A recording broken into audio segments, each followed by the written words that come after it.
you want the table this far back? Or? It doesn't have to be that far back. We're on. Judy, y'all ready? No, 3:30.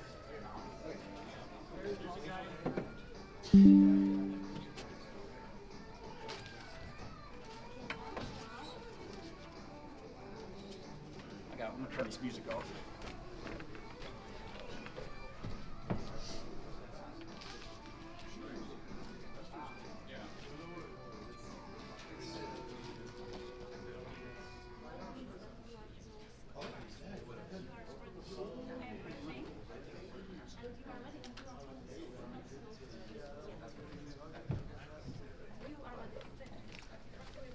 What part of Canada? Nova Scotia. East Coast.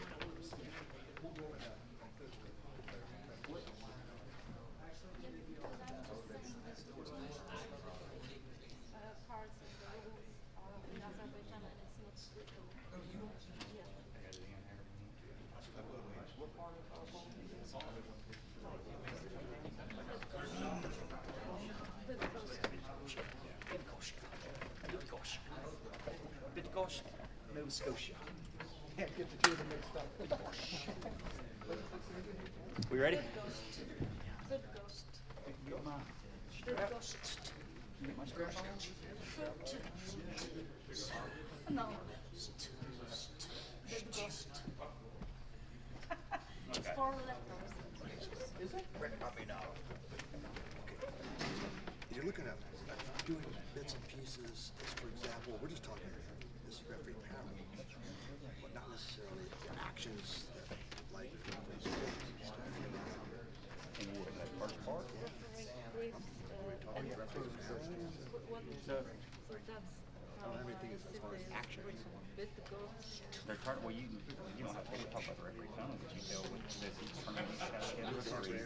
Needs to have a tournament referee. Needs to have a referee who knows an arm break protocol that you're going to go to. You're going to have a referee that's going to hear the disputes. Okay, whatever. Okay. Cool. Sean, tuck your thing. Tuck it in. Tuck it in. That's not part of their uniform. That's my, Unlike me. I forgot my bracelet. I wish I had brought my bracelet. I gotta have my bling bling. You ready? All right, guys. Thank y'all for coming out. We're doing something today that has never been done. We have an elite referees seminar. We have 4 of the international master referees. My name is Sean Boom Hancock. You guys know me. I am not on the referee panel, but these guys are all 3 on the referee panel for the IFA. First, we have Rick Pinkney, international master out of Nova Scotia. You want to step into the screen? Nova Scotia, Canada. We're doing this live stream too, guys, and we're not going to take any questions right now. If you will, write any questions down and ask them at the end, because we're live streaming and video, and we're using this as a useful tool to spread throughout the world. As a matter of fact, a few days ago, I was contacted by a team out of Africa that saw my referee seminar on arm fighters. So we plan on using this one as even a more beneficial tool worldwide. Out of a name of a city I cannot pronounce in Poland, we have Miss Judy Wyszynska, international master from Poland. And then from Billings, Montana, Keith Michel, international master. You guys can give them applause, that would be fine. Thank you very much.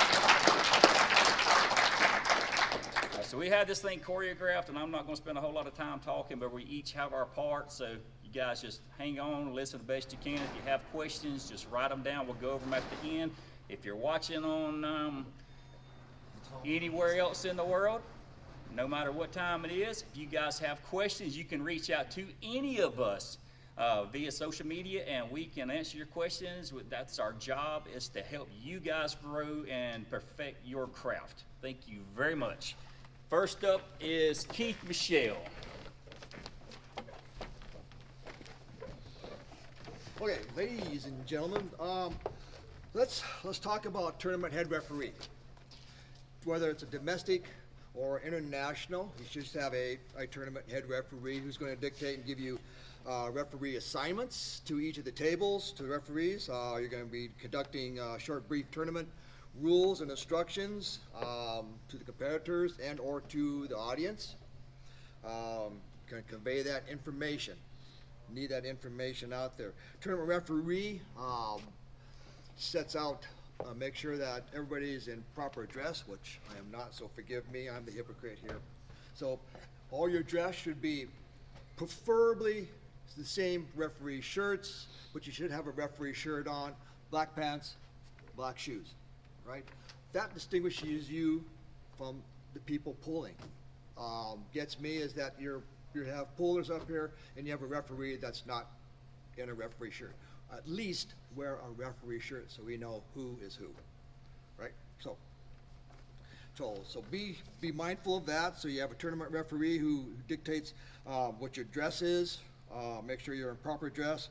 Make sure that you get into with the tournament directors and make sure and correlate with them. This is what we want to dress like, which is what we want to do, and things of that nature. Referees are to be your unbiased calls. Keep your friends and family, try to separate them a little bit. If you don't want to be on a head referee, be a downside referee on that. But try to be very, very unbiased. There should always be two referees. Should be a downside and a head referee. Head referee takes control of the whole table. The downside is just there as a guidance for the hands here. He doesn't assist in any way except for putting the strap and the referee's grip. He also helps the red referee as far as making the wrist straight.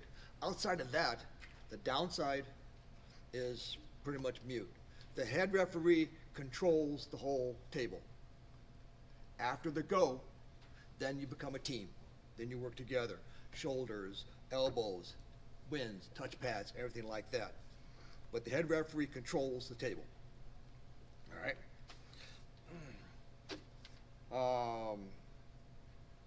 Generally, referees are to be there, and they're not really to be moved around a little bit unless you have some type of dispute or an illness of sorts, but the head referee is there at the table the whole time, and it cannot be changed unless there's some type of an incident of sorts or dispute or incompetence. Okay? Each competitors,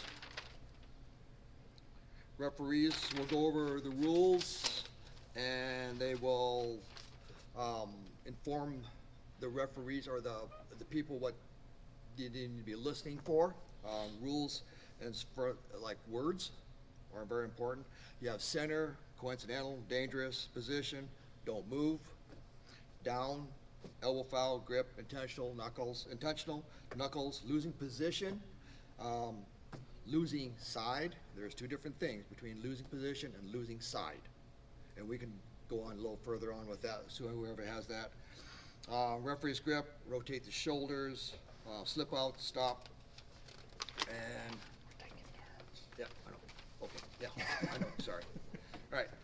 So let's go to referee's grip. Want to do that? No, we gotta move in order. Okay, we'll move in order. Okay.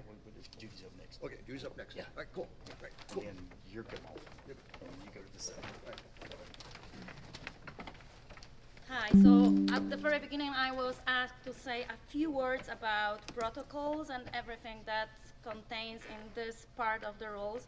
So these are just some basic things like athletes have to be at the competition 15 minutes before their category starts. If you are not there, you are not going to be allowed to participate because the starting list are checking at that time.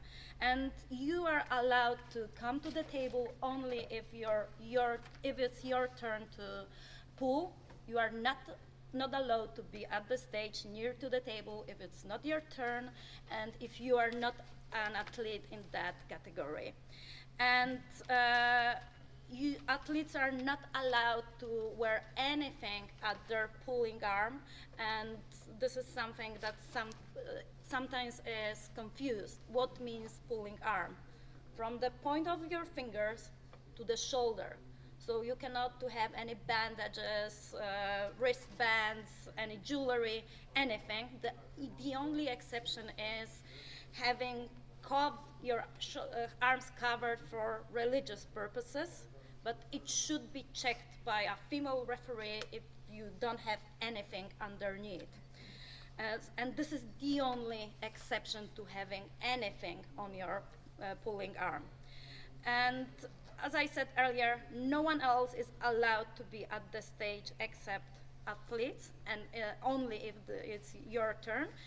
And any behavior that could be called as a poor sportsmanship can be punished with different levels of punishment. It depends what the person did, but it could be even you can be even banned from the competition. So it all depends what happened, but for poor sportsmanship, you can be punished. The next rule is that no challenge matches are allowed during the competition, only those matches that are scheduled by protocols. That's all. You cannot ask to have a rematch with someone or anything like that. Everything going through the protocols. And the next rule is that it is possible to have matches with only head referee on the stage if we have camera refereeing system. But this is a very specified system with cameras at the table, and this has a different set of rules. We do that very rarely, so I'm not going to go through the details, but it is allowed. This is the only situation that we have only one head referee at the table without downside referee, because the downside referee is watching everything on cameras. And that's all in this part. Okay. Rick? So competitions are double elimination. I know that's 99% of them. Different competitions have, local ones might have triple elimination or quadruple, whatever. But all championship ones are always double elimination. When you come to the table, if you got long hair, you need to tie it back. No hats with brims. If you wear a toque, if you guys know what a toque is, a beanie, any religious way, as long as it doesn't interfere with the referee or interfere with the competition itself. When you come to the table, I'm going to need you guys. You grab the hand peg at the side, you place your elbow on the pad and take your grip. But you got to make sure no watches, rings, support bandages like Judy just went through. Yeah, as you guys are paying attention. You make sure the hands are in the center of the table. The wrists are straight. You're not going to start off with this. You don't start off with them covering right up like that where you can't see the knuckles. Now, you don't need to make them come down so you're going to see half an inch on each side of the knuckle. They get up there as long as you can see the top of the thumb knuckle and make sure it's even, because if one person's climbing, you can't see who actually is climbing over the top. It could be, might look like Keith is higher, but it could be that Judy is climbing higher than Keith and covering the knuckles. So you want to make sure they're down far enough that you can see the thumb knuckles. You're going to make sure that the shoulders are square with the table. They can get in, but make sure you can pass your fists through here. After go, of course, you know they can get in as close as they want. And you're going to use your downside referee to check the straightness of the wrist. If you're not sure if your downside's giving you good information, if maybe that downside is not a seasoned downside referee, you can feel up here. Don't feel down here because everybody's got a bone down here. So you want to feel the top of the bone, and you can feel it right away as soon as Keith does that. And when you hold on, don't grab on like this. Because if you grab on like this, then the downside can't help you to see if the wrist, especially when you get women or kids or whatever, or even people with small hands. If you're grabbing on like this, they can't help you. So even if you just take your hands like this so they can see the wrist marks, or the wrists, whether they're straight and still and in the center of the table. Again, Judy's shoulders bit. So, and what you want to do is back up a bit, make sure, take a good look, and when you're looking for center, all you need to do is duck your head down and look this V straight onto there. That's all you need to do. You don't need the downside to help you, and don't let the downside start giving you giving you these signals like that. We'll get into what the downside's gonna do in a bit. But that's all you do, and that's when you're gonna start the match. Athletes are allowed to wear a stickum of sorts, but not a slickum of sorts. And that is dictated by the referee, whether it could be a slickum or a stickum. There's all kind of substances out there that would make your hands slipperier to help you slip apart easier. You're not allowed to wear that. If the referee deems it as a slickum, you may be ejected, but he may ask you to leave and clear it off. If you stay going too long, you may forfeit that round and you have a loss there. But you're allowed to wear a stickum. Stickums are all kind of things, so you use good judgment there. If it helps you stick and grip and hold a good grip, you're allowed. If it helps you to slip out, you're not allowed, and you may lose that round. So stickum, but no slickum. You cannot pressure off of the center. Now there's two different things. You can engage your muscles and load, but you cannot pressure your opponent off of the center. The referee is going to give commands. If he gives more than 2 commands, then you're going to pick up a warning. If you continue to not listen to the referee, every 2 warnings is a foul. So it's very important for you to have your hands in the center. We have a dot in the center of a competition table, and that's why it's there. Again, you're not allowed to pressure from side to side or back to front. If you push your opponent forward to make it look like he is pressuring to have him gain warnings or fouls, then a seasoned referee is going to catch that, and we're going to warn you and give you fouls. So there's no pressure side to side or front to back allowed. That's the way you feel it with your hands on the grip. Sorry? Say that's the way you feel it with your hands on the grip when you're holding on. You can feel who's loading up and who's not. Yeah, you can feel who's holding on with the grip. Stepping to the table, any competitors can agree to a strap or a referee's grip, but both have to agree. So they would say, I want Do a you strap. want a strap? Absolutely. They have to agree. If the other person doesn't want a strap, then there's no strap. Same thing with the referee's grip. They can choose the ref's grip or not. Remember, everything has a hand call as well as a verbal call. So it's very important for the referees to use the hand signals every time they're speaking. They're doing that for the hearing impaired. They're doing that for the audience. It's very important for the audience to know what's going on. It can become quite boring to the audience to sit back there and they just see the referee's lips moving and they don't know what's going on. That's another reason we give the hand signals. You have to remember the start cadence is ready, and ready is formed as a question. That is an opportunity for the competitor to object to the go. If the competitor starts to object when you say you're ready and they object, you have to stop. You have to stop your cadence and ask what's wrong. So he was pulling to his. Is pulling? Okay.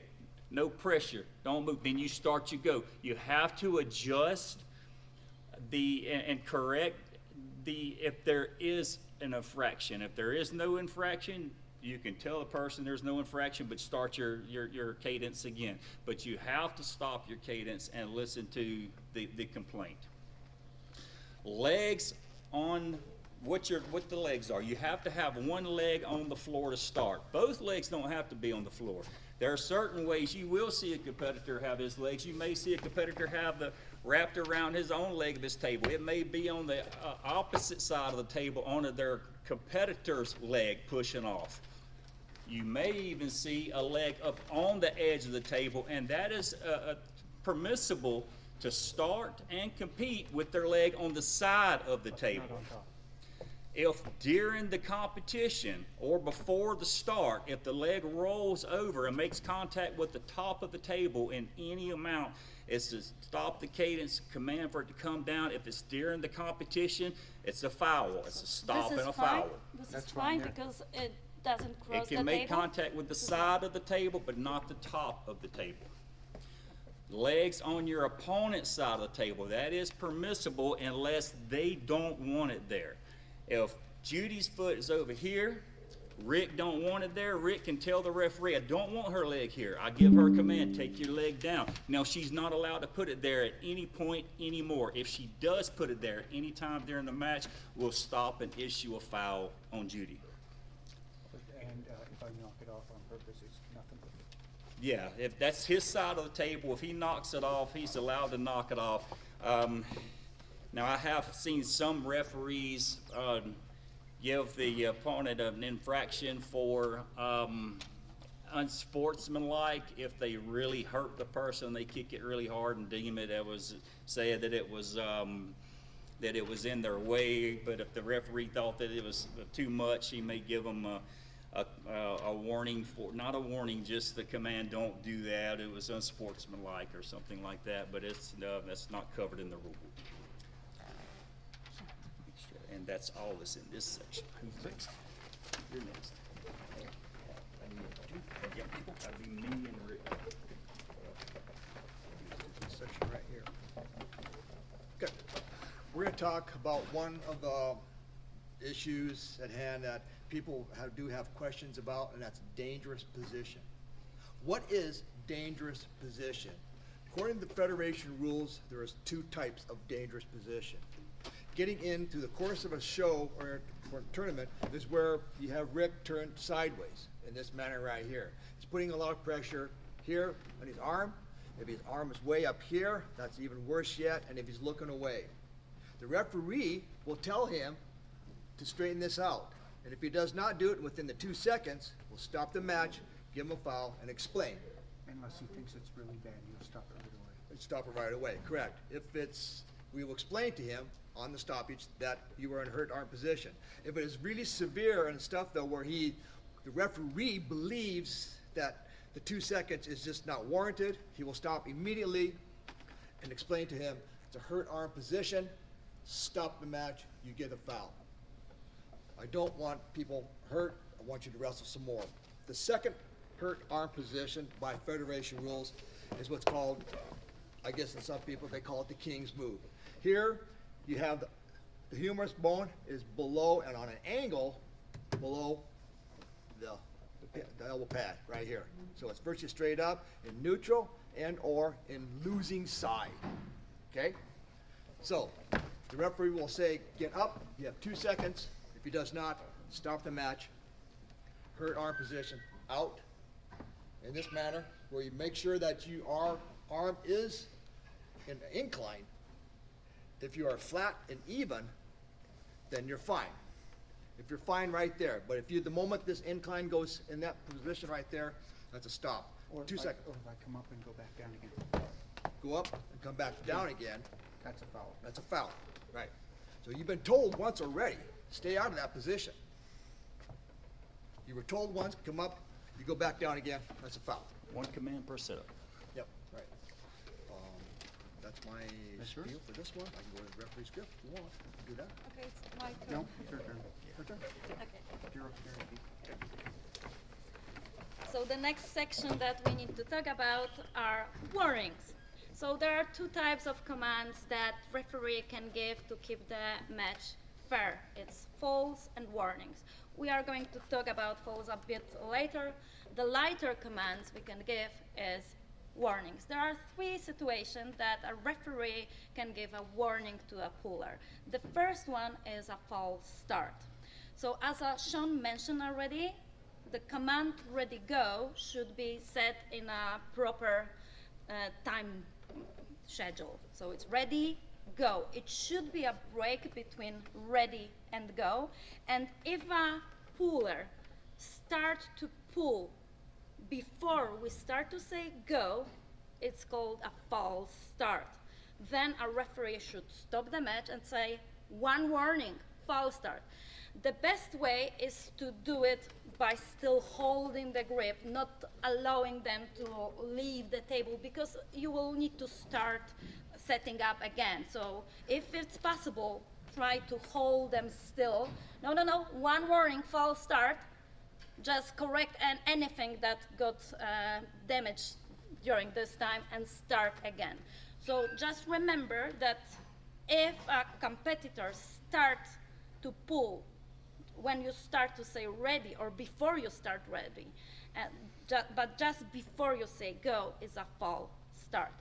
And we are talking about normal starting the match. If we have a referee's grip, it's a different situation, and we are going to talk about this later, but right now it's warnings. The second situation when a referee can give someone a warning is during a setup when we have some issues with setting pullers up. If one of the pullers on purpose delaying the start, so you try to work with this person, you try to correct the wrist again and again, you need to have some instrument to help you getting them setting up correctly. And we try to be consistent among all the referees with our rules. So in the rules, we specified that after the third command that you say again to the puller to correct something, and the puller doesn't listen to you, then you are giving a foul. We are very specific with that, the third command, because the one referee can say wrist 1 or 2, and the other referee can do it like 5th time or the 6th time and still didn't give a warning. So try to be consistent after the third notification to correct something, one warning. So it's a wrist, wrist, wrist, one warning. Try to be consistent with that. So this is the second situation when you can give a warning to a puller. And the third situation is for losing contact with the peg. So a competitor needs to have a contact with the peg. What does it mean, having a contact? Because it doesn't mean that you need to grab it like that and keep it like that. You need to you can also touch it. So you need to have a contact with any of your fingers or maybe a thumb with this peg.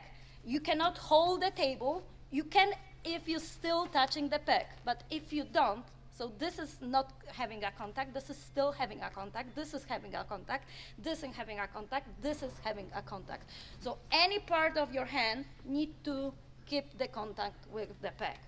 If you lose the contact with the peg during the match, you can get a warning or a foul for that. And what is the difference? If you lose the contact only for a very short period of time, less than 2 seconds, it's a warning. So something like that, it's a warning situation.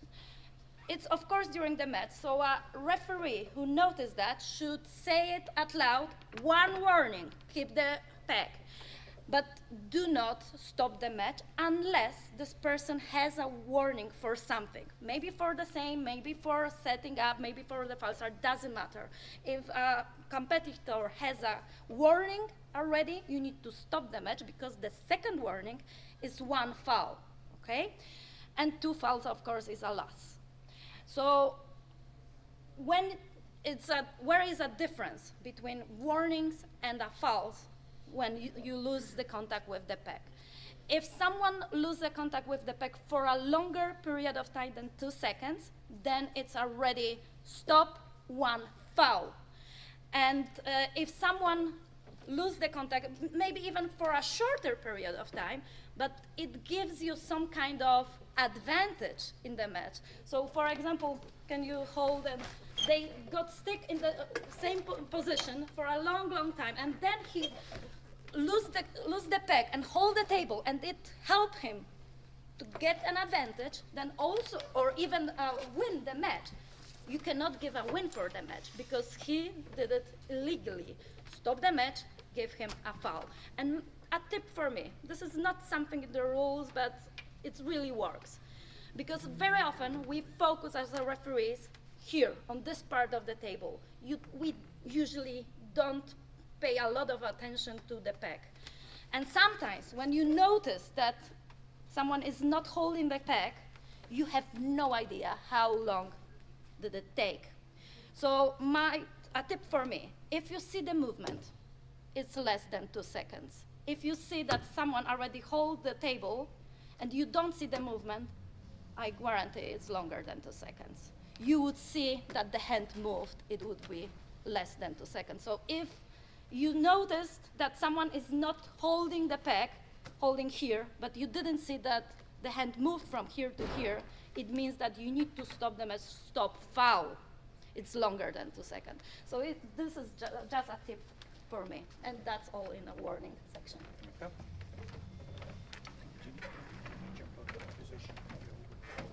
Yeah.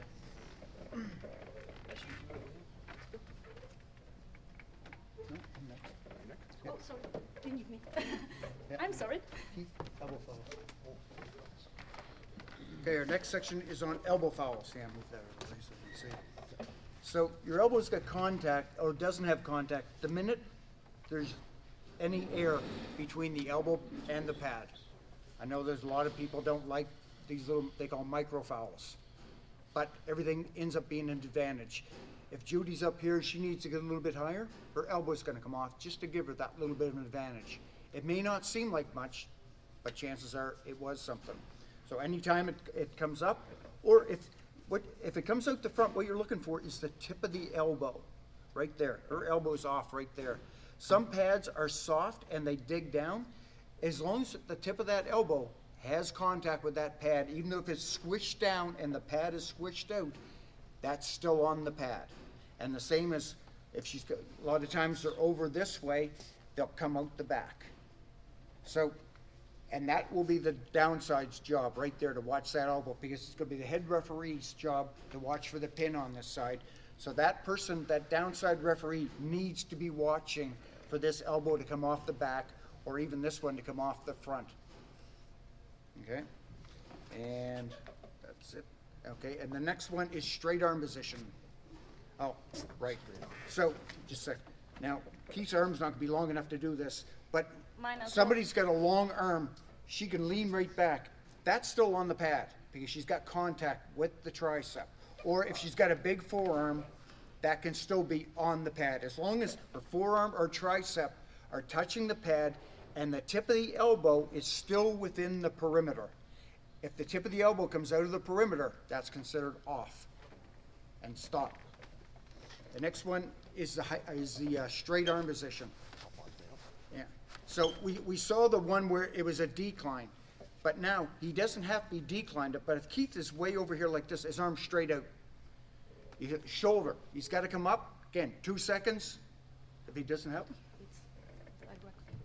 oh, sorry, made a mistake, got mixed up. It's directly. As soon as he stretches out, that's a foul. It's going Okay. low. So as soon as that stretches out, that's a foul right there. And you got to notice, if it's down below this, now it's a foul. It's a loss. Just remember, you always got to make a note of where this happens whenever a foul happens. And it's when the foul happens. Same as elbow fouls. You know, it's when the elbow comes off. So if Judy's up, or if Keith's elbow comes off up right here, it comes up, now it's a loss. But if it's up here when it comes off, so if it comes up, off, and then Judy hits him down and wins, it's not a win because it came off in the upright position. It wasn't in the losing position. Everybody understand that part? That's it for me. That's it.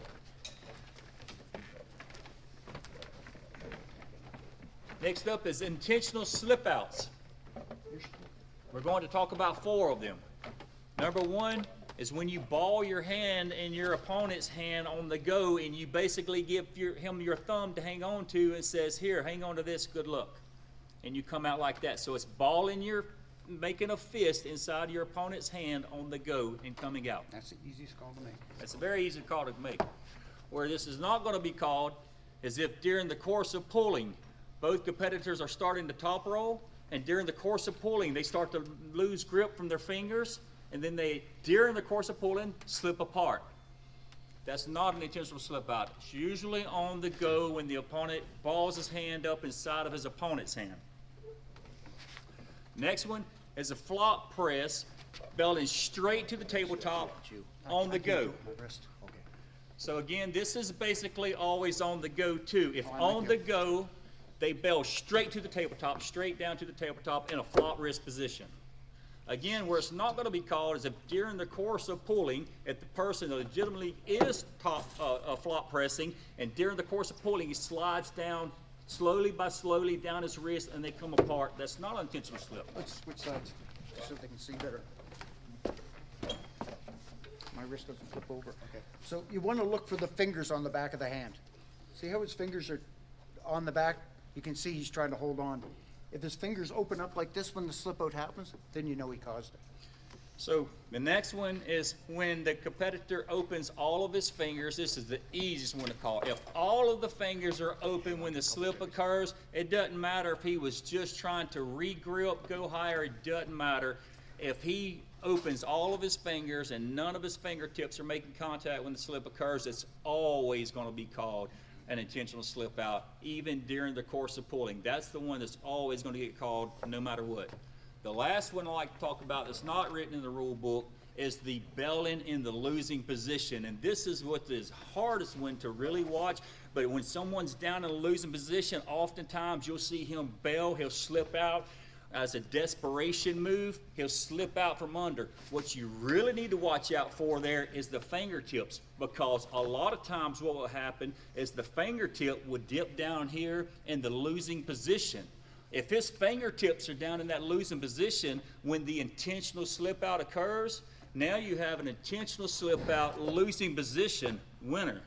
Okay, so it's not just an intentional slip out with a foul, it's a foul in the losing position. So again, whenever he's down in that losing position and he does that desperation slip out move, a lot of times that fingertip will dip down to that losing position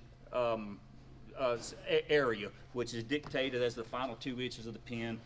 This area right here, from the pin pad, from the peg to the top of the pin pad, the final 2 inches, anywhere in that zone, that's the losing position.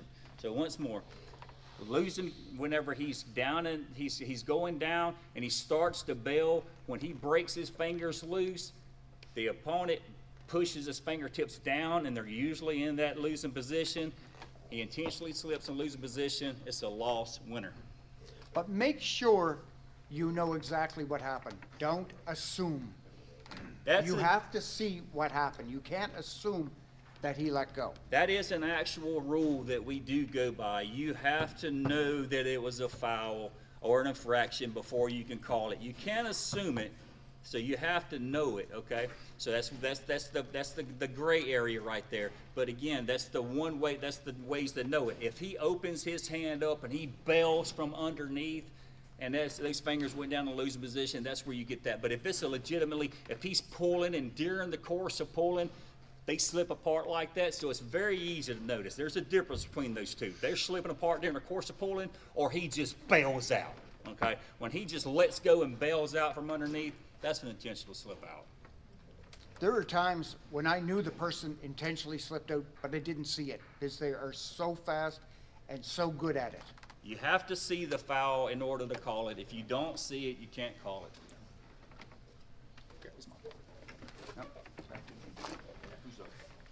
No, you're up, Sean. Continue with fouls. Okay. So for me, our next 4 possible fouls that can happen on the table. The first one that we should describe is a shoulder foul. Competitors' hands cannot touch any part of the shoulder, chin, head. You cannot help yourself with any part of your body. So one very important thing for referees, you should referee standing in the corner with your eyes at the level of elbow pads, both head referee and outside referees. Shoulders fouls are the only situation that you need to move from this position to the center to check it, because you are not able, any of you, the outside referee or head referee, are not able to see it from this position. So if you see the match like that, you need to move from the corner to the center to check if there is any contact with the body. If it is, you stop the match, 1 foul. The other shoulder foul, because we have 2, is when a competitor crosses the center line with the shoulder. Remember, moving through the center line with the head is fine. Only shoulder is an issue. The center line is defined with 2 pegs. So you should stand exactly in the center and see the second peg. If it's covered with the shoulder, you cannot see the other peg because the shoulder cover it, it means that he moved too far. Again, you cannot see that from the corner. You need to move to the center, be exactly in the center, seeing both pegs. If you don't see the other one, stop, one, foul. The third foul I should describe is intentionally making your opponent to get a foul. It will be foul given to you. So situation, the most common situation is that you try to push your opponent off the pad with his elbow, and normally if you don't keep your elbow on the pad, you get a foul. But if it's done by your opponent on purpose, it means that he tried you to get a foul, and then if you are sure that it was done by the other guy, you should stop and give a foul to the guy who did it. So not to the guy who lost the contact with the elbow pad, but to the one who did the movement. So it's not easy to see that. Again, it's like with intentional fouls, slip-outs, you need to be sure that this is made by this guy. To see that, you cannot focus only on the elbows. You need to really see the bigger picture. You need to observe the hand movement of the opponents. It's very often that the hand moved like that. Elbow, it's on exactly with the same position, it's like that, very often. And you need to also notice that before this happened, opponent very often observe that, for example, the match got stuck in one position and this athlete is at the border of the pad. So the other guy very often observe it and even very often yell, it's a foul, elbow foul, and then do something like that. At most cases, it's very clear movement like that. So if you see the hand movement of the opponent, you can call it. If you observe only the elbow, you are not able to see that. And again, you need to be sure that this happened. And the fourth foul I should describe is any movement during a referee's grip will result with a foul. So we will go to referee's grip in a second, but what I just say right now is you cannot move during referee's grip at all. Everything is done by head referee. If you move in any, for example, with your shoulder, with correcting the grip, with pressure to the point that you move the center line, with bending your wrist, with rotation, with any kind, the match will be stopped and the foul will be given. And what is very important, the referee doesn't have to see the movement itself. Very often, I correct shoulder and I focus here on setting the hands, and the puller moved very slowly. And I didn't see the movement, I was focused here. But I know that I set those shoulders like that. And every time before you say ready go, just before say ready go, check shoulders very quickly. If they are not straight, it means that he moved. I didn't put the shoulder like that. So stop. Same as the elbow. Moving in referee's grip. So I don't have to see the movement. I just need to be sure that they move from the position I set them up. And that's it for my part. No, go ahead and referee skip. That's all. No, you have hand signal. I'll do that right now. Okay. Yeah.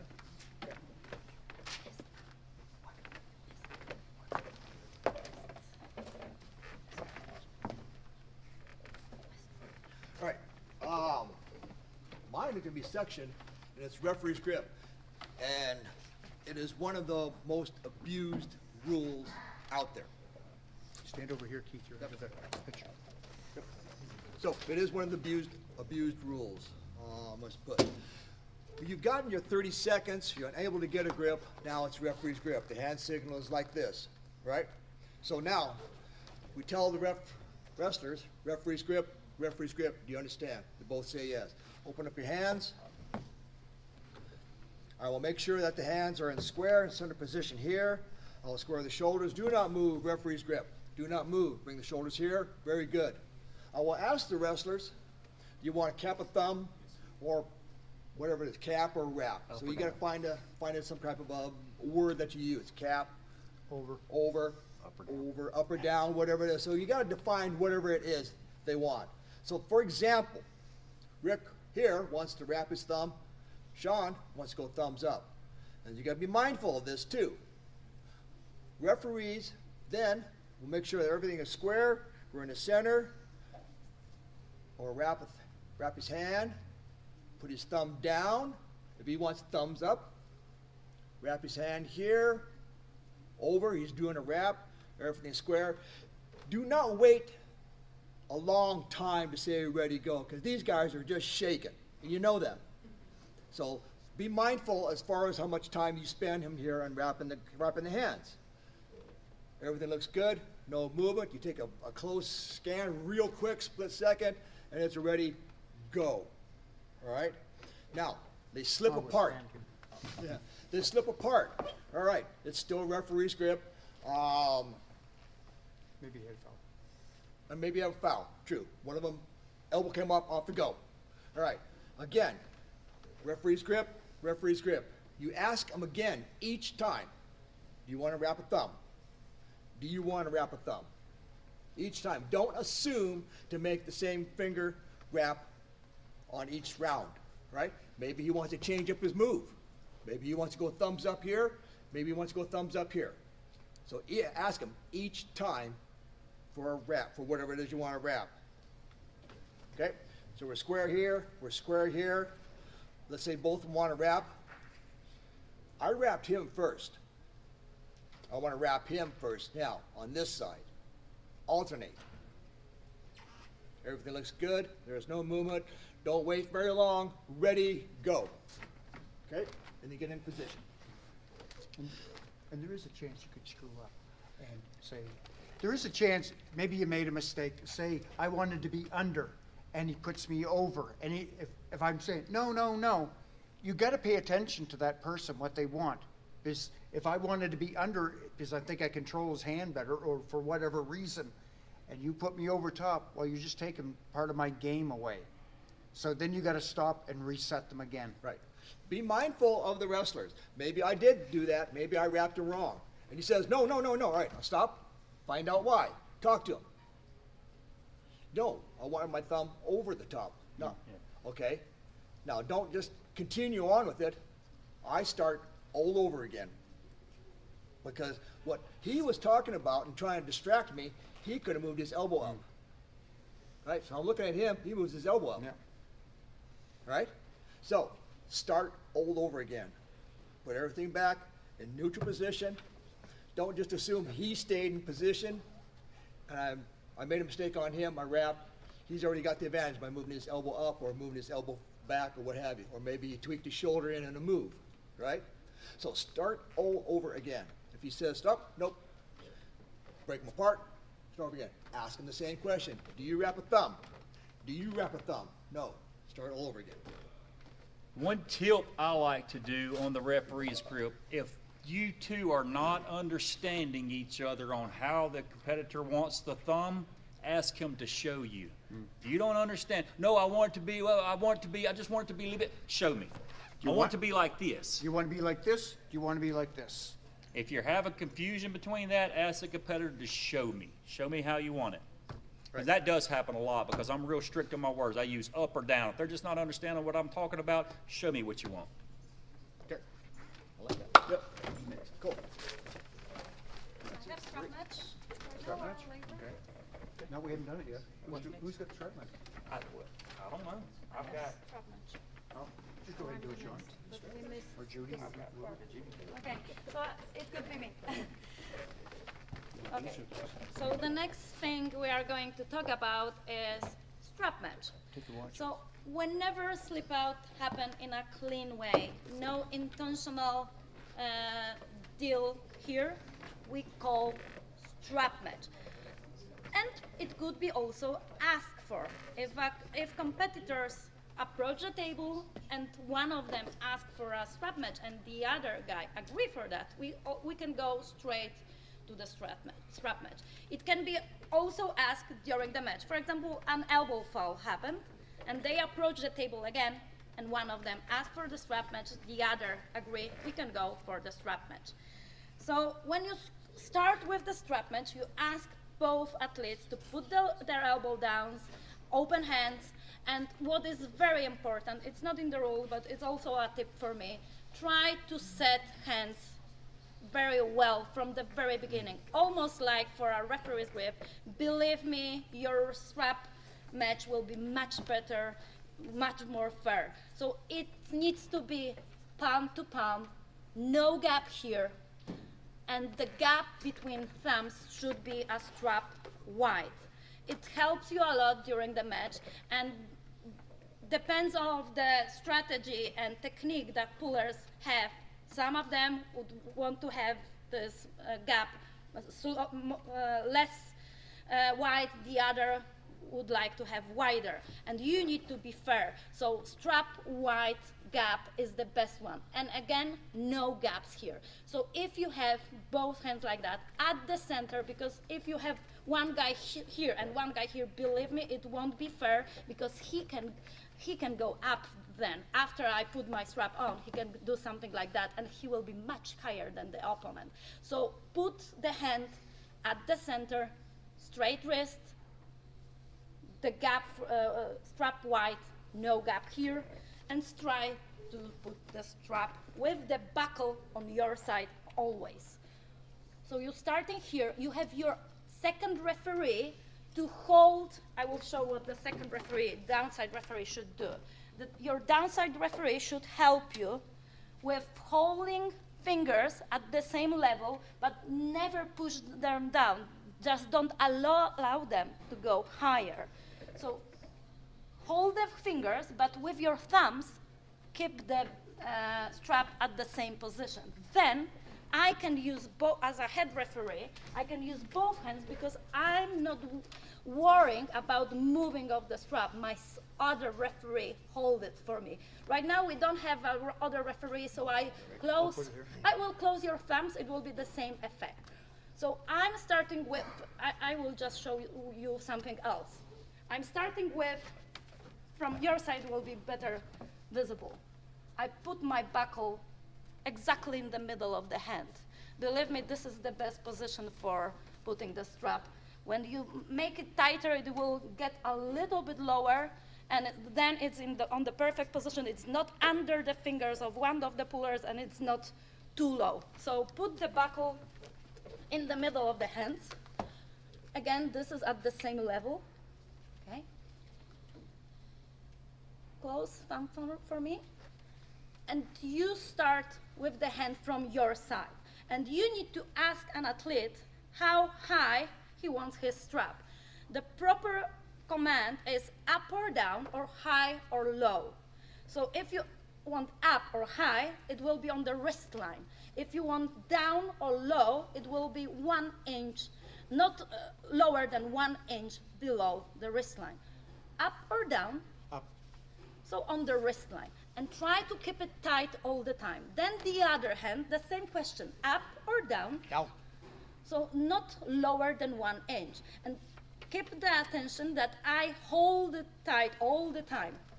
And then when I need to wrap it to my side again, I'm going under both hands, but still the strap is under that, right? So I'm going in the middle. Yeah, I did. I'm going through. Oh, Yeah, yes, you did. and try to keep it tight all the time. Then I'm going here, I'm holding the strap with my thumb, so it's still tight. I'm not letting go at all. I'm opening their hands. It has to be open when I'm finishing. I'm holding my strap here with my fingers, and with my thumb from the other side, it's still tight, putting the strap to the buckle. And to make it tighter, I'm going to my side and down, to my side and down. And I do that to my own discretion, but I will ask the competitors, are you okay with that, or do you want tighter or more loose? Fine for you? fine for Oh, you? I want it tighter. So if they are both okay with that, we will proceed with our normal setup. If one of them want tighter, do you want tighter? No, say no. Okay, so if they don't agree with each other, I'm going to check by myself because this is my own discretion. And this is a tip for me. I use my finger. If I can put my finger easily here, it's too loose. If I cannot put it here, it's too tight. If I can put it, but it's hard for me to do it, it's perfectly. So when they don't agree, I need to check it by myself. It's fine. I will leave it like that. And then they continue with the match, so they can set up normally. And we just continue. That's all. All right, Rick, you got hand signals coming up, so Yeah, I gotta do protest too. let me get ready for that. I'm gonna go over unsportsmanlike. Judy hit on unsportsmanlike earlier, so we're not allowed. The competitors are not allowed to come up and act crazy. They're not allowed to cuss you out and things like that. If they do that, you can eject them from the tournament, but use your discretion on what the punishment should be. So again, there is unsportsmanlike rules there, and you just use your discretion on what the punishment should be. Coincidental fouls. If you have both competitors foul at the same time, it is no foul in our rules. AAA, it would be a foul on both of them, and that's the only rule like that. But here, there's no foul. Both competitors foul at the same time. You call stop, coincidental fouls, and then reset them with no foul count. That will be on any coincidental fouls. Any foul does warrant a 30-second break should they ask for it. If they want a 30-second break, they can get it after a foul. I never suggest it because I like for it to continue on, but if someone knows the rules, and this is why you're all here, to know the rules as a competitor, you say, I need that 30-second break, and you can step off and you can take that 30-second break and come back and we'll set you back up. All right, Rick, you ready? Okay. You're not doing protests tomorrow, are you? Yeah. Okay, we're gonna talk about protests. So, if you think the referee made a bad call, we never do. You can protest the call. So what you do, you stay at the table, and if it's a team captain or whatever, you can call them up and discuss it with them quickly. You pay the amount of fee, but you don't pay it up on the table. You pay it down below. We don't see it. Once that happens, the head referee or the referee in chief, I should say, for that day, will talk to you, ask you what your protest is. You'll make a note of it, come up and talk to the referee saying, okay, he thinks the elbow come off, whatever. What do you think? If they disagree or they're not 100%, we'll redo it right there and there. However, if both referees say, no, I didn't see an elbow foul, then we go to video protest. When it comes to a video protest, the referee in chief will go down and look at the video, and he's only looking for that one thing. So if you say, if Judy says Keith's elbow came off during the match, that's all, say Sean is gonna be looking for. He's the head referee, or the referee in chief for the day, that's all he's looking for. Did that elbow come off? If he sees anything else, doesn't matter, because that's what the protest was. If it did come off, the protest is upheld, restart the match with Keith getting a foul. If it didn't come off, they get their money back, and the match and the call stands. So it's very important because you can get a different conclusion if you have a video that clearly proved that a person had tried with the protest, or if we don't have video and it's only a conversation with referees. Because if we don't have a video and referee says that, yeah, the competitor could have right, and we just do a rematch. And for example, the other option, I had a foul earlier, and Keith just protested that I made another elbow foul just before the pin. And it is proven by video, it's clearly visible on the video that I did the foul. The foul will be given to me, so I will lose the match. It's not gonna be a rematch if it's clearly visible on the video that I made that foul. So be sure how you go with the protest. Conversation with referees can end only with a rematch. or not that very much if referees are sure about their call. But if you saw the video and it's very clearly proven that the foul was made, the foul will be given. And the video has to be conclusive. It can't be, yeah, maybe. It's yes or no. Okay? Okay, next one we're going to do is hand signals. So the first two we're going to do is for the downside referee. The downside referee, before the match, only really has three signals. One, if the wrist is bent, you want to get your hand down here. Don't hold it way up here in the middle of the match. Hold your hand down here. Just make sure the head referee can see it. They want to see it. So this means the wrist is bent. This means one of the competitors is knifing. And then that's good. You don't have to give these signals like this, none of this. The head referee is looking for the center of the table. Don't worry about that, because you want to be in this position so you're in the proper position when the match starts. So it's like this, the wrist is bent, the wrist is straight, you give them a thumbs up, and then get into the way. How many times have you seen a match going on, halfway through the match, you still see that thumb up in the middle of the match? And it's way up here. Way up here. Down here is where you want it. You want it out of the way. And if you have a short head referee, like me, for example, try not to make hand signal higher, but farther from the table. I will start to see that, and you are not going to be in the view of the audience. So if you have a short referee like me, do it farther from the table, not higher. Okay, so we already went over the ones for warnings. A winner is pointing up in the air. Never point fouls up in the air. Fouls are always pointed down to whoever caused them. Like if it's an elbow foul, you're pointing down. Hitting your elbow, pointing it down. For one foul, for the second foul, you're doing this. 2 fouls, winner.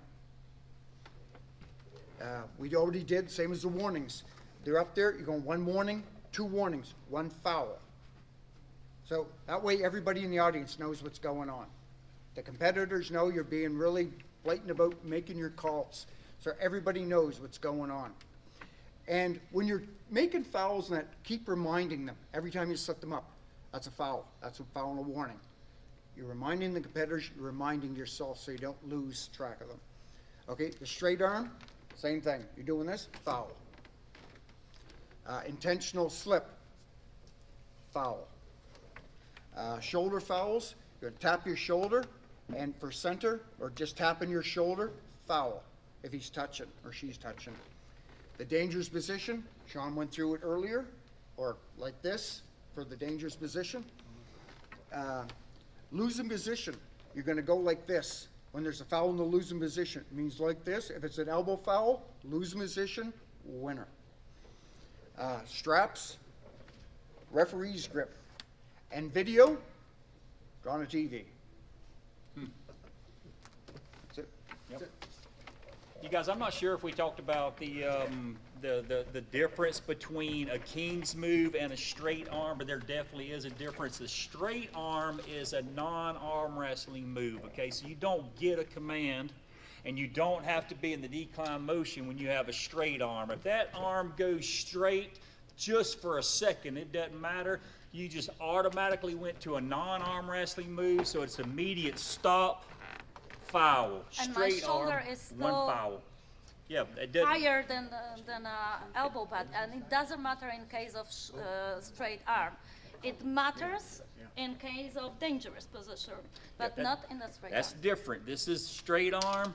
This is dangerous position. Dangerous position is when you get the command to come up. Straight arm is an immediate stop and foul. We're going to go into something that's really touchy for me now, and that's the arm break procedure. And we're almost through here. This is the last procedure in the rule book. Then after that, we're going to go over some tips, some things that are not in the rule book, some things that all of us have known or picked up through the years at the table. So this is the best part of the seminar, in my opinion. But arm break procedure, there's things that the referee does as soon as there is an arm break, and then there's always a plan that the head referee should have if there is an arm break after it happens. So we're going to go over both those. As soon as the arm break happens, as soon as he gets in a dangerous position, he pops his arm, that the head referee is going to come over here immediately and he's going to pin him to the table. The reason he's doing that, and I know this is from experience because I did it myself, is so he doesn't spin off the table and his arm go flop and it does a bunch of damage to his arm like I did. Okay, so I'm going to pin him to the table and I'm going to bring his arm, say he has it straight out here. Right now is the time where I can move this arm. And a couple of minutes from now, it's not that time. So immediately pin him to the table, bring his arm back to his body, and help him off the table. Help him step back. If he can stand, start talking to him. You want to talk to him the entire time. Keep his mind off of the fact that he just broke his arm. You're trying to keep him out of shock. I've seen a lot of funny things happen. If their mind goes to it, they might pass out, they might throw up. But most of the times, if you're talking to them and keep them cool, oh man, hey, you're going to come back stronger. Talk to them. What's your name? Where are you from? You know, where's your family at? Pretty soon, the family's going to figure out what happened, and now you go to the second part. That's the plan. You have a plan in place. If he has to sit down, which I've never seen happen, I've never had to have somebody sit down on the stage right here. Usually, I'm standing with him the whole time. Hey, are you okay to walk off the stage? Let's walk off the stage for a second. So you're going to stay with him. You're going to walk him off the stage. Stay with him just like this the whole time. We have a chair over here. We're going to walk him off the stage. Let's go back to the camera so they can watch. I'm going to walk him over to that chair, but I'm still not going to sit him down. By now, I'm going to ask him, hey, are you okay to stand for just a second? He's okay to stand. His family's probably there by now. Teammates are somewhere. You ask him, hey, where are you parked at? Go ahead and get the car and pull it around. Are you okay to walk out to the car and take it to you? So that's probably the best thing for you instead of just waiting for the ambulance. They agree, and everybody's usually agreeing. I'm telling you, this is usually the best thing to happen instead of sitting them right there and waiting for the paramedics to come. If they comply. If they're just freaking out or going spastic, and you have to just set them down and let them do that. But usually the best case is to get them out of the competition area. So now I left my table, I'm handling, I'm the referee in charge. I come and handle this. Somebody took my table. They're running the show. We're out of the building. The show continued. We're not stopping. We're not waiting. We're not letting everybody dwell on this. We're continuing the show. Now I took this guy outside to his car to stand. I have another chair out there. That's my plan. I have another chair out there. If he needs to sit down, that's when I'll sit him down. But I still don't want to. I want him to stand up because it's easier on him if he can just stand there for a minute and only sit down that one time to get into the car and then to have to get back up to get in, to walk into the hospital. Because every time he does this and this, he's jostling it around and it just hurts. It sucks. So that's the procedure I like to do. So immediately try to, the best you can, if possible, get him out of the room. Have a plan in place, have chairs wherever you need to in case he needs to sit down, but try to get him out of the room. As soon as I took over, I stepped off of my, out of my table. Rance is sitting down there not doing anything. He steps up, he takes my place at the table. The show continues like nothing ever happened. I've had arm breaks happen during tournaments, and there were people that never knew an arm break happened. And that's really the way you want to go, especially for the audience. That's my arm break procedure. One thing I don't like, and I know Rick has a varied opinion on this, and I know different people have varied opinions on it, is ice. I don't like to put ice on arms. I've got a really good bone specialist, and he says don't do it. There's some people that say you can do it, but I do know this. Any pressure that may be put on that arm in the wrong way could possibly put just the right amount of pressure on that nerve. And if that nerve is laying on the bone, on that sharp bone, just the right way, then you could sever that nerve, and that's lifetime damage. If you sever the nerve, it's lifetime damage. So I like to leave that arm alone. I don't want anybody putting a wrap on it. That's why I don't like paramedics coming in. A spiral fracture of the humerus is a weird break that hadn't been dealt with a whole lot. Out of all the times I've seen paramedics come in, I've never seen a paramedic know how to treat it properly. I've always seen them standing around scratching their head, what am I going to do here? I almost went to jail one time in Dallas because the paramedic put an air cast on his arm and started blowing it up. I made him stop. They called the cops. They had to come get me. The cops had to get me away from him because you might cut his you might cut his nerve. You have a nerve that runs down that bone. The spiral break has a sharp bone. The nerve could be laying on that sharp bone, so that's what we're trying to protect. That's the reason we pin them to the table. That's the reason for the whole procedure, to leave it alone, get them to the hospital, let them do an x-ray of it so they can see where that nerve is, where the bones are, and we can protect that. And I'm telling you, again, from experience, it's best to just let them hold their own hand. Let them find a comfortable spot. It might be here. It might be here. It's usually going to be where they settled it at the first time, because when they put it right there, then they're not going to want it moved after that. After a couple of seconds and thinking about it and it starts to swell, they're not going to want it moved after that. So let them hold their own hand. Don't try to put a wrap on it or a sling or anything like that. Let them hold their own hand and let them get off to the hospital and let the doctors do their work. So we have some tips now we're going to go through. Anybody want to start off with some tips? Sean, question. Sure. Is that procedure, how is that different?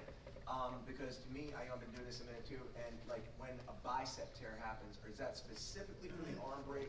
For me, I've seen more, I've seen the both, Okay. but I've seen the bicep things. That I just gave was specifically for an arm break. Okay. For a bicep tear, I've even detached mine.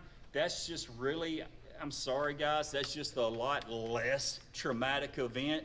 You can roll a bicep up and then still get over there and sit down on the chair and watch the rest of a tournament. Put some ice on it, you know. But for the arm break, the nerve again is what we're worried about, because again, that's lifetime damage.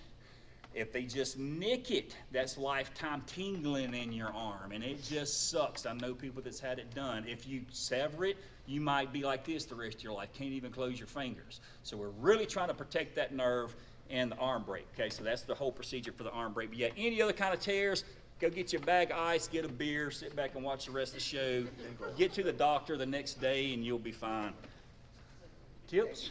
The one thing I like to do when we're putting on a referee script is I like talking to the competitors the whole time. Don't move, because they're antsy. And you want to get that, as I think Sean mentioned earlier, you want to get that referee script on as quickly as possible, because they're anxious, they want to get started, but talk to them, but put it on properly. Don't just hastily think, I got to put this on as fast as possible and half-ass it. Put it on properly and talk to them the whole time. Don't move, wrap the hands, and then you're ready to go. What I like to start my seminars with is about sharing the roles between head referee and downside referees. Some of these things were already said here, but not everything. So I always start with that the downside referee and the head referee are equal during the match. Our calls are exactly at the same weight. It's not that the head referee knows better, it's more important. During the match, we are equal. The only difference is during setting them up. It's the head referee who do all this setting up, touching them, the only person who talk to pullers, and the downside referee should be already in the corner of the table with the eyesight at the elbow pad level, as I mentioned earlier, and helping with the gestures. Doesn't talk at all to the pullers or to the head referee. We communicate only with the gestures. And remember about this proper position of refereeing. The downside referee should be in that position for the whole match. The head referee should get to the same position just after ready go. So if you want to check if you are in good position, because a lot of referees is only a little bit in the corner, not enough.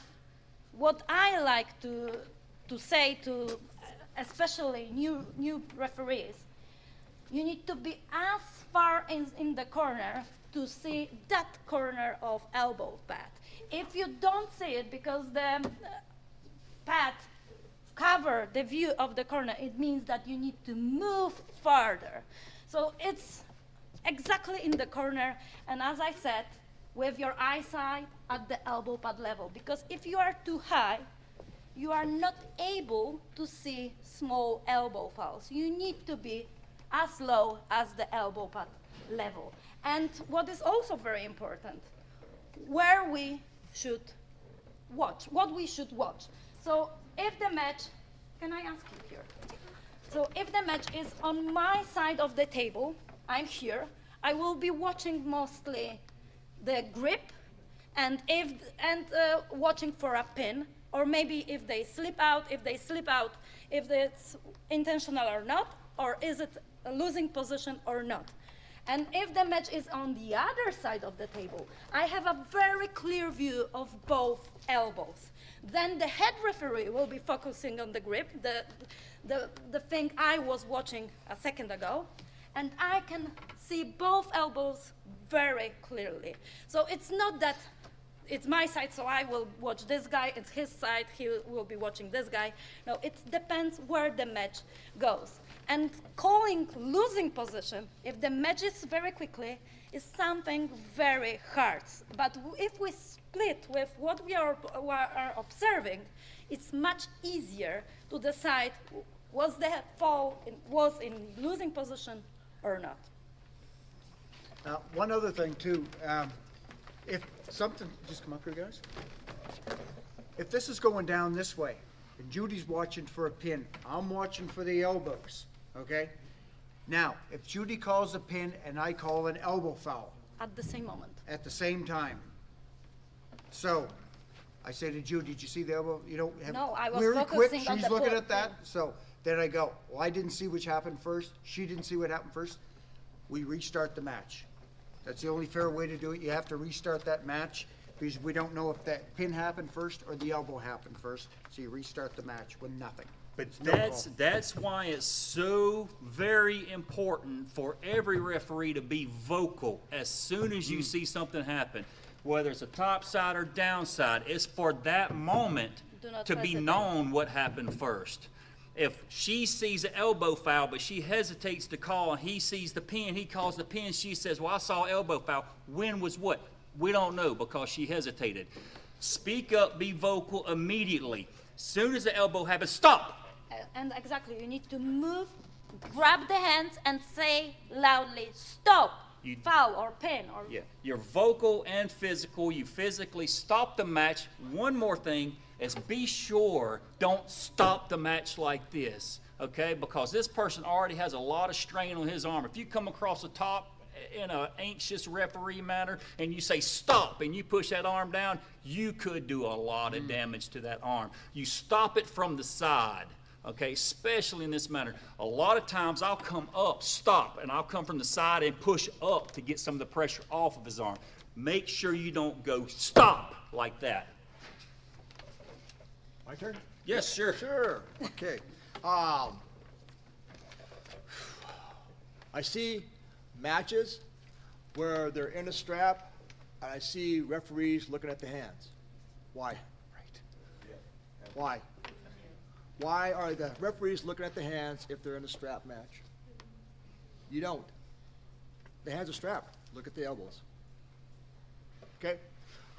One of the other rules that I find that I think it's really abused, and I don't know, in today's world, YouTubes and sorts, is the intentional slip. Because, if I get intentional slip, I go with a strap. No. Federation rules straight, if you go out, fingers out, we talked about this, and your fingers, you're denying the grip, that's a foul, okay? So Federation rules are that. Other tournaments, and YouTube sports of sorts, will say, got a slip, we go to the strap. That's a different rule set. That's a modified rule set. Stick to your Federation rules, or whatever rules you use them. Be mindful of that. What else? Referee's grip. People who get into the referee's grip, and pretty soon they're running amok. And so if you get up here, and then you got some guy rapping, and it's this, and then pretty soon it's this, and then it's this. And how many times do you have to tell a person, move your shoulder back, move your shoulder back? Well, this is Federation rules. If they move, give them a foul. If they do this, give them a foul. If they close their hands and they go, ooh. No, the referee, it's a referee's grip. And some people don't understand that. It's a referee's grip. You had your chance in 30 seconds. You couldn't do it. The only thing the referee is going to ask you if you want to wrap or don't wrap. That is the extent of the wrestler's, in desire. Outside of that, it's the referee's grip. Other than the hand height, the finger height, if you want to post your fingers, you can post your fingers in a referee's grip, or you can dump your hand in a referee's grip, but you have to start there. When he starts to close your hand, you can't do this. You can't post as he's closing your hand. You may even talk to the referee. If you're really sticky on this, you can tell the referee, I want to start high. Now, you can start as high as you want to, as long as it doesn't cover the thumb knuckles when you close your hand, okay? So that's how you get by with that. If I see somebody posting way up here, I'll tell them, you can start as high as you can, but I'm not going to see the thumb knuckle. You're going to have to come down some. So they'll bring you down a little bit and say, is that enough? And then I have to know, yeah, I'll be able to see the thumb knuckle. Yes, that's good right there. But if they go up here again, that's too high, drop it down. So you get them set, and then we'll close their hands. But again, they can't move their hand on the close, but they are allowed to start it as high as they want to, as long as it doesn't cover the thumb knuckle. Right. And when it comes to the referee's grip, make sure both people are causing the issue. Just come up for a minute. Oh, one here. So if Judy comes up and she doesn't move, Keith is doing this constantly. You can't put it in a referee's grip and penalize Judy here if it's just one person doing it. That way you start with your warning, foul. However, all she has to do is open and close her hand once within that 30 seconds. She's part of the problem. And if 30 seconds It just... goes by pretty quick. Yeah, so after 30 seconds, it is in the rules, you need to go to referee's grip. So even it was mostly him, but still 30 seconds passed. Maybe you gave him one warning, maybe you gave him even 2 warnings, 1 foul, but still after 30 seconds we are going to referee's grip anyway. But be sure that if he was moving, not me, give him those warnings. After 3rd notification, as I mentioned, 1 warning. Never do something like, okay, but he obliged a bit. No, he didn't correct it what you asked for. After 3rd time, give him a warning. And what I wanted to add to this downside and head referee roles, if you, just before you make a call, just check what you want to say with your other referee if you agree. In most cases, it's like, and then show. If you see how experienced referees works, they always check with their eyes if something is okay. Or maybe there is a long match in hooks, for example. And from my perspective, it could look that elbow came off, but it's on his side, and I don't know. So I was like, I will show him if he checked this part, but because maybe he focused on something else at this time. I'm not going to stop the match on his side if I'm not sure, because I cannot be sure from this side. But I will just take a look in his eyes, and he would understand that I wanted something from him. And if you have a disagreement, we stopped the match, and I wanted to show an elbow foul, and I noticed that he wanted to show something else. Go to the side and discuss your disagreement on the side. Never across the table where the pullers can listen to you. Go to the side, have a very short conversation, and go back to the table with a call. And as you're having that conversation, if one of the competitors walks over, push them back. Like say, no, you got to go back. Just so it's a conversation between the 2 referees. The competitors aren't involved in that. Do you have any questions, maybe? Questions? I don't know if you've spoken about it, or can you reiterate about the opponents putting their feet underneath on the opposite side of the table? Yeah. What is okay and what isn't? Okay, so if I put my foot up on the table here, and Judy says, I don't want his foot up there, I have to take it down. If I put it back up, it's a foul on me. Right. Or if I put it up she can purposely knock it off. So it could be a situation that we didn't have a conversation before ready go. It's very often happened that no one asked earlier or no one say nothing earlier, and I put my feet on his side, and during the match he can also can say, go.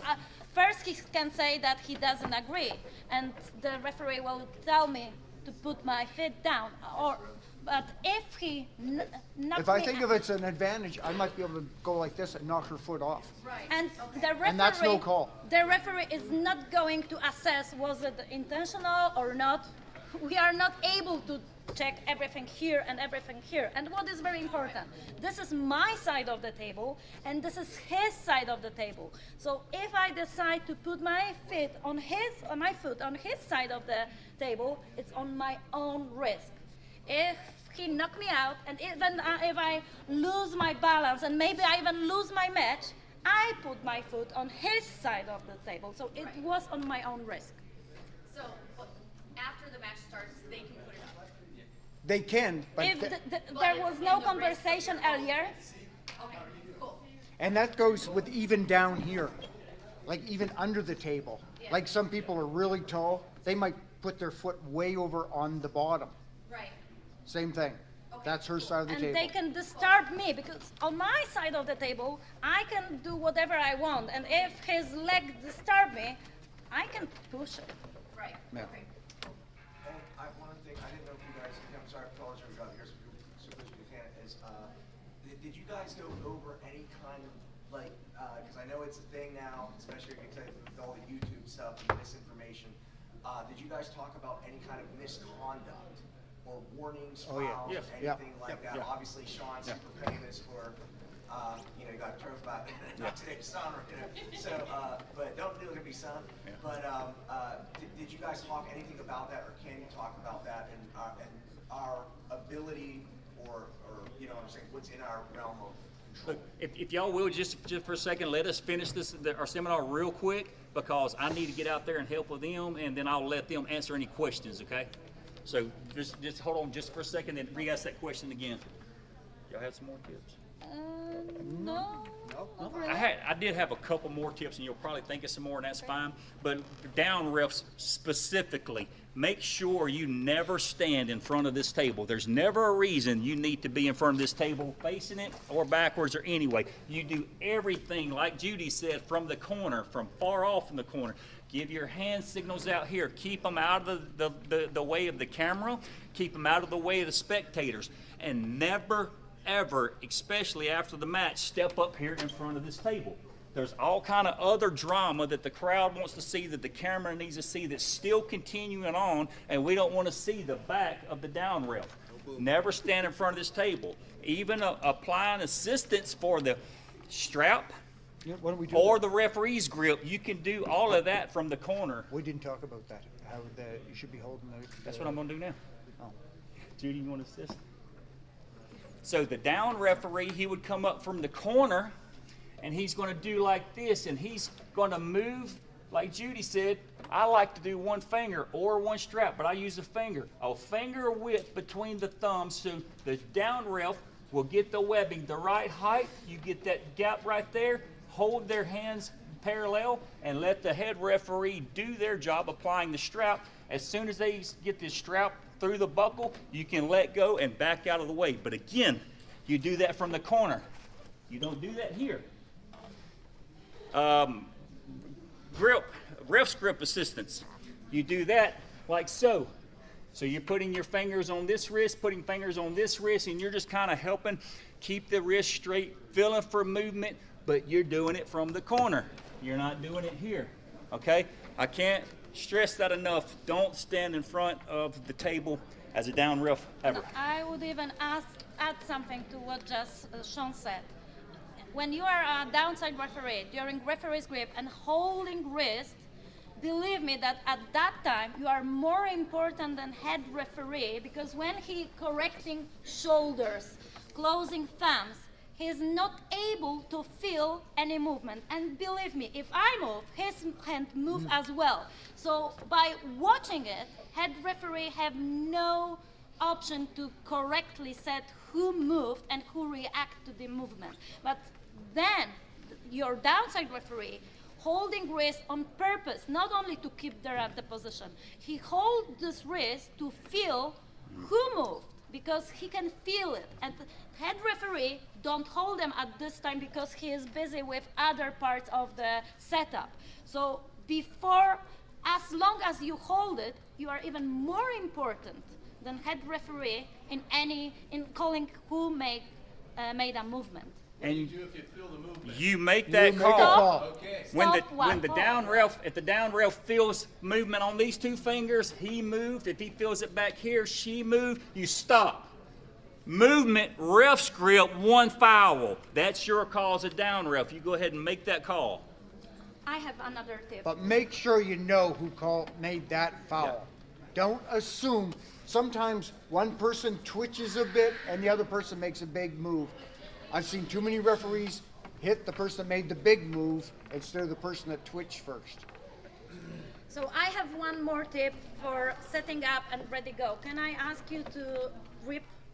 So 2 tips at once. First, it's a very good habit to have a very set position to start the match. What I do is I always use those fingers to hold both fingers here, and if any of them go up to cover knuckles, I can feel it perfectly who did it.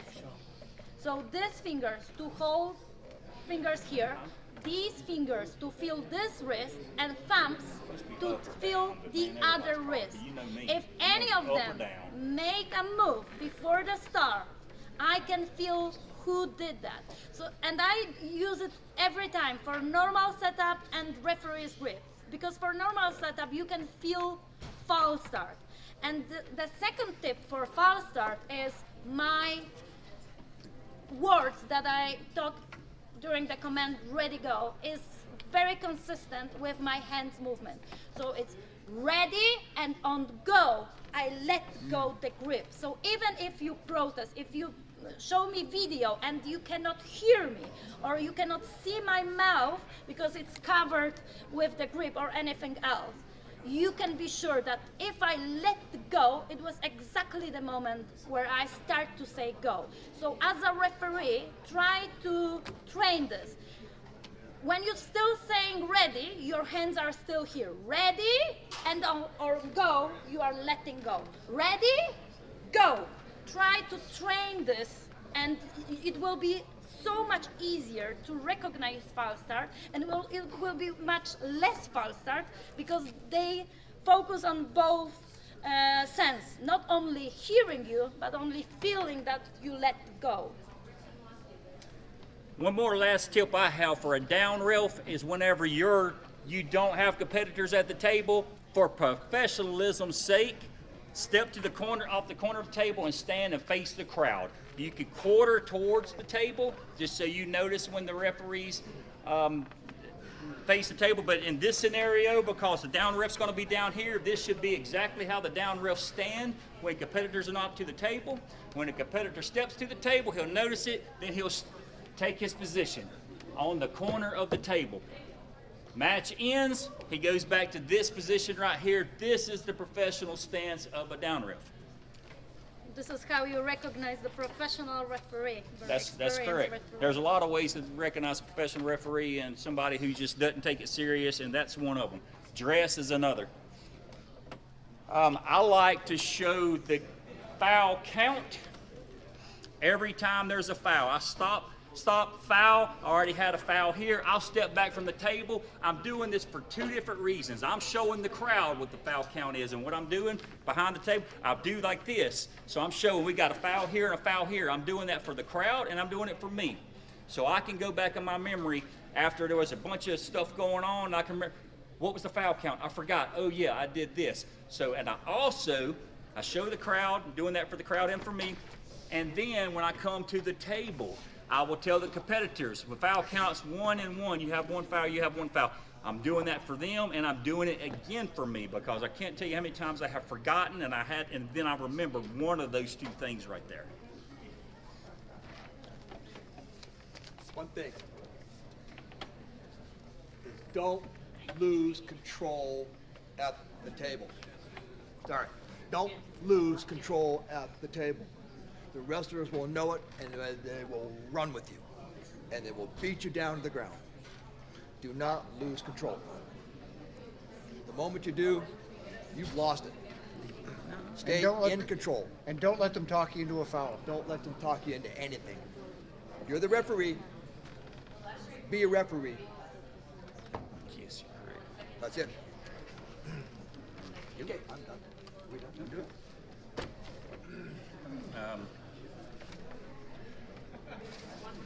Judy just reminded there are certain words in the rule book that we should be using. We're doing that for specific reasons. One of the reasons is the words, the wordage. Yeah, I did some. Yeah, I did some. Yeah. But again, we're doing that for several reasons. We have a lot of international pullers and people that are coming and competing in other countries. They don't know English, but they have to know those specific words, and that's why we use those words. We don't.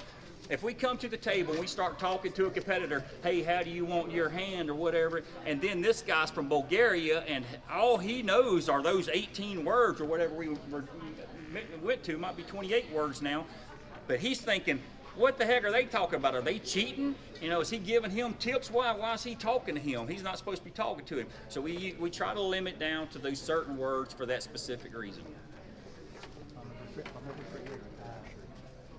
Johan, I forget what his name is, from Sweden. Yeah. I do have a question. Go ahead, Billy. So, I mean, I know the no movement and the rest grip and all that kind of stuff, but how would you guys handle below the waist? Like, you have guys that are adjusting their feet, but they're not necessarily It's fine. moving.